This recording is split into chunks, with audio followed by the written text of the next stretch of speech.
Ons is hier in Herald vir die Daleen Matthee Boekefees.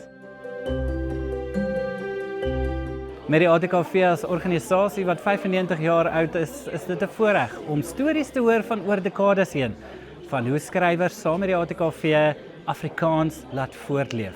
Opgewonde gewees om deel te wees van die Daleen Matthee Boekefees hier so in Herald.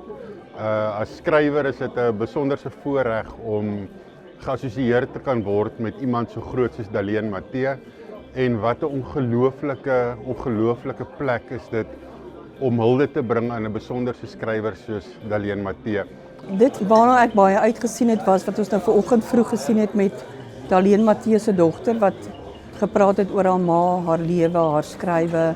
En ek het gesit en dink dit was 20 minute, halfuur lank, maar mens sal die hele dag na haar kon sit en luister want ek dink haar ma was so 'n unieke, interessante karakter dat daar baie meer nog eintlik is. Daleen Matthee is so eie aan ons area. Ek meen Mosselbaai, jare gelede onderhoud met haar gevoer. Soos Hilary vanoggend gesê het, sy was 'n bittere, eerlike mens. Sy het jou gesê presies wat sy wil. En 2 keer wat ek onderhoude met haar vir die koerant gedoen het, het sy 2 keer vir my gesê, ek dink is nou klaar. Ek wil nou meer praat nie. Vat jou penne, vat jou boek en gaan nou.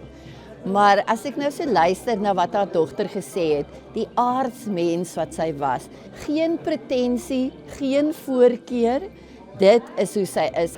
Wat 'n voorreg om baie van ons plaaslike skrywers vandag in aksie te sien, hoe hulle vertel van hulle werk en met ons hulle passie vir ons taal Afrikaans te deel. Wat 'n ongelooflike taal het ons en hoe lekker is dit om met skrywers dit te kan deel in 'n omgewing soos hierdie.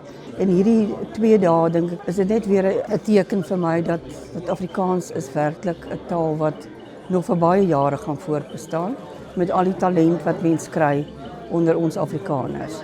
En ek is vas oortuig in my hart dat hierdie is 'n boekefees wat net van krag tot krag gaan en dat ons in die toekoms baie meer skrywers hier gaan kry en baie meer mense wat Daleen Matthee kom vereer tydens hierdie boekefees.